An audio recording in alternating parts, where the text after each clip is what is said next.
Hello అండి, welcome back to our channel. ఈ రోజు స్టోరీ అందాల రాక్షసి ఎపిసోడ్ 72. ఇక స్టోరీలోకి వెళ్తే, మేమందరం అషిక చనిపోయిన బాధలో జస్ట్ ఉన్నామంటే ఉన్నామన్న టైంలో జోషి తన పేరెంట్స్ని తీసుకొని రావడం, అక్కడున్న మేమందరం వాళ్ళ వైపు చూసి అషిక చనిపోయినందుకు మమ్మల్ని ఓదార్చడానికి వచ్చారు అనుకొని ఎవరితో మాట్లాడే ఇంట్రెస్ట్ లేక నాకు రోజుల పాపగా ఉన్న దియాను ఎత్తుకొని రూమ్లోకి వెళ్ళిపోయాను. బట్ హాల్లో వీళ్ళు మాట్లాడుకుంటుంది ప్రతి మాట నాకు వినిపిస్తూనే ఉంది.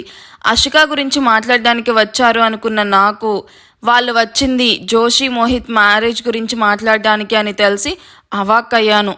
ఇక్కడ అందరి కాన్వర్జేషన్ ఇంగ్లీష్లో ఉంటుంది, మనం తెలుగులో రాసి తెలుగులో చదువుతున్నాం. జోషి షటప్, అసలేం మాట్లాడుతున్నావు నువ్వు? నాకు ఇప్పుడు మ్యారేజ్ మీద ఇంట్రెస్ట్ లేదు. ఇన్ఫ్యాక్ట్ ఇప్పుడే నాకు అలాంటి థాట్ కూడా లేదు. నా చెల్లి చనిపోయి కేవలం రోజులు మాత్రమే అవుతుంది. ఈ టైంలో నన్ను మ్యారేజ్ గురించి మాట్లాడడానికి వచ్చావా? అసలు బ్రెయిన్ వర్క్ అవుతుందా నీకు? దీనికంటే బుద్ధి లేదు. మరి మీ బుద్ధి ఏమైంది అంకుల్? మేము ఇంత బాధలో ఉంటే మ్యారేజ్ గురించి మాట్లాడడానికి ఎలా వచ్చారు? మోహిత్ షటప్, నా పేరెంట్స్తో అలాగే నా మాట్లాడేది. ముందు వాళ్ళకి సారీ చెప్పు. అయినా ఇప్పుడు మా డాడ్ ఏం రాంగ్గా మాట్లాడారని ఆయన మీద అలా ఫైర్ అవుతున్నావు? ఈ విషయం గురించి నీతో మాట్లాడాలి అని వాళ్ళని ఫోర్స్ చేసి తీసుకొచ్చింది నేను. నువ్వేమైనా అనాలి అనుకుంటే నన్నను. నా పేరెంట్స్ ఇందులో అనవసరంగా ఇన్వాల్వ్ చేయకు. అది నేను అస్సలు బేర్ చెయ్యను.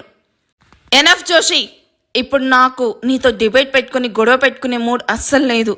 ఎందుకంటే మేము నా చెల్లి చనిపోయిన బాధలో ఉన్నాం. నీకు ఆ సెన్స్ కూడా లేదు. అందుకే మ్యారేజ్ ప్రపోజల్ పెడుతున్నావు. అషిక చనిపోయినందుకు నాకు మాత్రం బాధగా లేదు అనుకుంటున్నావా మోహిత్? బట్ మనం ఏం చెయ్యలేం కదా. ఇప్పుడు కాకపోయినా మళ్ళీ అయినా మ్యారేజ్ చేసుకోవాలి. అదేదో ఇప్పుడే చేసుకుందాం అంటున్నాను. నీకు మ్యారేజ్ ఇప్పుడే చేసుకోవడం ఇష్టం లేకపోతే ఓకే, ఎంగేజ్మెంట్ చేసుకొని మ్యారేజ్ నీ ఇష్టం వచ్చినప్పుడు చేసుకుందాం. అందులో నాకు ఎలాంటి అబ్జెక్షన్ లేదు. నీకేమైనా పిచ్చా జోషి? చెప్తుంటే బుర్రకెక్కడం లేదా? అషిక చనిపోయి పసిపాప తల్లి లేని అనాథ అయిపోయింది అని మేం బాధపడుతూ మా బావ ఫ్యూచర్ గురించి ఆలోచిస్తూ ఉంటే ఇప్పుడు నీకు పెళ్ళి అంత ఇంపార్టెంట్ అయిపోయిందా? స్టడీస్ అవ్వగానే మ్యారేజ్ ఏంటి? నా కోపం తెప్పించుకుంటే ఇక్కడి నుంచి వెళ్ళిపో జోషి. చాలా కంట్రోల్ చేసుకొని మాట్లాడుతున్నాను. అంతే, ఎప్పుడు నీ చెల్లి బావ, ఇప్పుడు నీ చెల్లి కూతురు, ఎప్పుడు వాళ్ళ గురించి ఆలోచిస్తూ బ్రతికి నిన్ను ప్రేమించిన నా గురించి ఒక్కసారైనా ఆలోచించావా?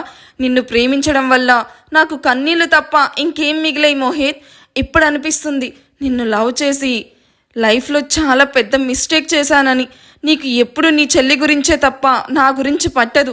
అలాంటప్పుడు నన్ను ఎందుకు లవ్ చేసావు అంటూ ఆవేశంతో మాట తూలుతుంది. ఏంటి, నన్ను ప్రేమించి మిస్టేక్ చేశావా అంటూ జోషి మాటలకు పెయిన్ ఫీల్ అయినా మోహిత్ తన పెయిన్ చూపించకుండా సీరియస్గా చూస్తూ అడుగుతాడు. Mohit calm down. జోషి ఏదో కోపంలో అంటుంది. ముందు నువ్వు లోపలికి వెళ్ళు, మేము తనకి అర్థమయ్యేలా చెప్తాం అంటూ మోహిత్ను కంట్రోల్ చేయడానికి చూస్తారు సంధ్య అండ్ దిలీప్. మామ్ ప్లీజ్, ఇందులో మీరు ఇన్వాల్వ్ అవ్వకండి అని సీరియస్గా చెప్పగానే నన్ను లవ్ చేయడం నువ్వు నీ లైఫ్లో చేసిన మిస్టేక్ అంటున్నావా? టు బీ ఫ్రాంక్, ఎస్, నీకు నీ చెల్లి మాత్రమే ఇంపార్టెంట్. నేను నీకు అక్కర్లేదు. అప్పుడు ఇప్పుడు తనే నీ ఫస్ట్ లవ్. మరి నేనెవరు మోహిత్ అని కన్నీళ్లతో అడుగుతూ, నీకు తనే అంత ఇంపార్టెంట్ అయినప్పుడు నేను నా మనసులో మాట చెప్పగానే ఎందుకు ఎస్ చెప్పి నా లైఫ్లోకి వచ్చావు? మోహిత్ కోపంగా జోషి చంప మీద లాగి పెట్టి కొడుతూ, ఇన్నాళ్ళు నా చెల్లి విషయంలోనే జెలస్ ఫీల్ అవుతూ ఉంటే చిన్నపిల్ల మనస్తత్వం అని సర్దు పెట్టుకుంటూ నీ హ్యాపీనెస్ కోసం నా చెల్లిని దూరం పెట్టాని. ఇప్పుడు ఆ పసిపాప విషయంలో కూడా పడుతూ ఉంటే నేను ఏమనాలో కూడా నాకు అర్థం కావడం లేదు. నేను ప్రేమించింది మంచి మనసున్న అమ్మాయిని అనుకున్నాను, కానీ మనసు లేని ఒక సెల్ఫిష్ అమ్మాయిని అని తెలుసుకోలేకపోయాను. ఎవరు ఎలా పోయినా నీకు అక్కర్లేదు కదా. నీకు నీ సంతోషం మాత్రమే కావాలి. నేను నీతో టైం స్పెండ్ చేయడం కావాలి, అంతే కదా. నాకు ప్రతి విషయంలోనూ తోడుగా ఉంటాను అని చెప్పావు, గుర్తుందా?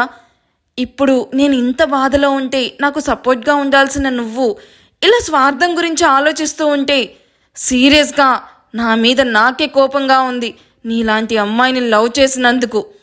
నువ్వన్నావు కదా నన్ను లవ్ చేసి తప్పు చేశానని. ఇక నీకు ఆ బాధ ఉండదు. ఎందుకంటే ఈ రోజుతో నీకు నాకు మధ్య ఉన్న బంధం శాశ్వతంగా తెగిపోయింది. నాకు నన్ను మాత్రమే కాదు, నాతో పాటు నా ఫ్యామిలీని కూడా ప్రేమించే అమ్మాయి కావాలి. కానీ నీలాంటి అమ్మాయి అవసరం లేదు. ఇప్పుడు నేను కాంప్రమైజ్ అయ్యి నిన్ను మ్యారేజ్ చేసుకున్నా నాకు నా ఫ్యామిలీ తప్పకుండా దూరం చేస్తావు. నా లైఫ్లోకి నీకంటే ముందుగా వచ్చిన వీళ్ళని నీ ఒక్కదాని కోసం దూరం చేసుకొని లైఫ్ లాంగ్ అడ్జస్ట్ అయ్యి నేను బ్రతకలేను. I just hate you. లైఫ్లో నీ మొహం నాకు చూపెట్టకు అని చెప్పి విసురుగా రూమ్లోకి వెళ్ళి డోర్ లాక్ చేసుకుంటాడు. నీకై నువ్వు నా దగ్గరికి వచ్చే వరకు నేను కూడా నీకు దూరంగా ఉంటాను. కోపం నీకే కాదు, నాకు కూడా ఉంది. ఎన్నిసార్లని నీ కోసం అడ్జస్ట్ అయ్యానో నాకే తెలుసు. I to hate you Mohit అని సంధ్య పిలుస్తున్న ఏడుస్తూ తన పేరెంట్స్తో అక్కడి నుండి వెళ్ళిపోతుంది. ఆ తర్వాత ఇద్దరి పేరెంట్స్ ఎంత సర్దు చెప్పినా వినకుండా ఎవరి లైఫ్లో వాళ్ళు ముందుకు వెళ్తూ పెళ్ళి అన్న మాటను మర్చిపోయి కెరియర్ పరంగా సక్సెస్ అయిన పర్సనల్ లైఫ్లో ఫెయిల్ అయ్యారు. ప్రాణంగా ప్రేమించిన మోహిత్ దూరం అవ్వడంతో మొదట్లో తన మీద విపరీతమైన కోపం ఉన్నా ఆ తర్వాత తనకు ఎక్కువ రోజులు దూరంగా ఉండలేక మోహిత్కి కాల్స్, మెసేజెస్, మెయిల్స్ అంటూ ఎన్ని పంపినా మోహిత్ నుండి ఎటువంటి రిప్లై ఉండేది కాదు. అలా కాదని రోజు మోహిత్ కోసం బొకే పంపడం, అది చూసిన మోహిత్ దాన్ని డస్ట్బిన్లో పడేయడం అదే జరుగుతూ ఉంది. మోహిత్కి డైరెక్ట్గానే సారీ చెప్పాలి అని మోహిత్కి ఇష్టమైన సారీ కట్టుకొని తన అందానికి మరింత మెరుగులు దిద్ది అందంగా రెడీ అయ్యి వైట్ రోజ్ బొకే పట్టుకొని మోహిత్ ఎదురుగా నవ్వుతూ వచ్చి నిల్చుకున్న జోషి వైపు చూడను కూడా చూడకుండా వెళ్తున్న మోహిత్ వైపు కోపంగా చూస్తూ మోహిత్ అంటూ అరిచి ఫాస్ట్గా పరిగెత్తుకుంటూ వచ్చి తన ముందు నిల్చుకొని నేను నీకోసమే వచ్చాను, అలా చూసి చూడనట్టు వెళ్తున్నావెందుకు? మోహిత్ జోషి వైపు టాప్ టు బాటమ్ చూసి ముందుకు వెళ్తాడు. మోహిత్ స్టాప్ అంటూ మళ్ళీ మోహిత్ ముందుకు వచ్చి నిల్చుకొని don't play jokes Mohit, okay fine అంటూ తన కోపాన్ని కంట్రోల్ చేసుకుంటూ కళ్ళు తెరిచి బొకే మోహిత్ ముందు పెడుతూ ఐ అగ్రీ, మిస్టేక్ నాది అని ఒప్పుకుంటున్నాను. ఇంకెప్పుడు నీతో అలా బిహేవ్ చెయ్యను. మెయిన్గా నీ సిస్టర్ విషయంలో అస్సలు జెలస్గా ఫీల్ అవ్వను. ప్లీజ్ నన్ను ఎక్స్క్యూజ్ చేయి. Let's start our fresh life, please accept చేయి అంటూ బొకే వైపు క్యూట్ స్మైల్తో చూస్తూ చెప్తుంది. మోహిత్ బొకే తీసుకుని అందులో ఉన్న రోజ్ ఒకటి బయటకు తీసి జోషి చేతికి ఇస్తాడు. అది చూసిన జోషి చాలా హ్యాపీగా ఫీల్ అవుతూ I know Mohit, you love me more. నేను నిన్నెంత మిస్ అవుతున్నానో నువ్వు కూడా నన్ను అంతే మిస్ అవుతున్నావు.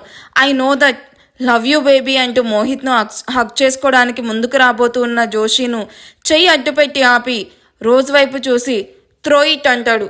వాట్?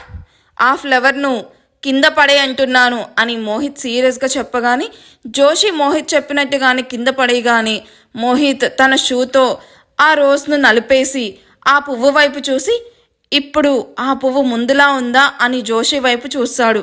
జోషి మోహిత్ వైపు చూస్తూ లేదు అన్నట్టు తలూపడంతో మనం కూడా అంతే, నీ మాటలతో నా మనసును కూడా అలాగే నలిపేశావు. ఇప్పుడు మళ్ళీ నువ్వు నన్ను లవ్ చేసినా నువ్వన్న మాటలు నా మనసులో నుండి పోవు. ఆ ఫ్లవర్ ఎలా అయితే ముందు రూపానికి రాదో నువ్వు కూడా నీ క్యారెక్టర్ను చేంజ్ చేసుకోవు. I know that, better don't disturb me again అంటూ బొకేను డస్ట్బిన్లో వేసి వెళ్ళిపోతూ ఉన్న మోహిత్ వైపు జోషి నీళ్లు నిండిన కళ్ళతో చూస్తూ ఉంటుంది. ఇది జరిగింది. అలా ఇద్దరికి బ్రేకప్ అయిపోయింది. సో ఇప్పుడు చెప్పు, ఇక్కడ మిస్టేక్ ఎవరిది అనుకుంటున్నావు అంటూ ఆయుష్ ఆశి వైపు చూస్తాడు. మీరు కూడా చెప్పండి, ఇందులో ఎవరి మిస్టేక్ ఎక్కువగా ఉంది? అలాగే ఆయుష్ అడిగిన దానికి ఆశి ఏం ఆన్సర్ చెప్తుంది? ఆశి ఏం ఆన్సర్ చెప్తుందో నెక్స్ట్ ఎపిసోడ్లో చూద్దాం. ఈలోపు మీరు కూడా కామెంట్ చేయండి. ఈ ఎపిసోడ్ ఎలా అనిపించిందో కూడా నాకు చెప్పండి. అండ్ వీడియో నచ్చితే ప్లీజ్ లైక్ చేయండి. Thank you for watching. Bye.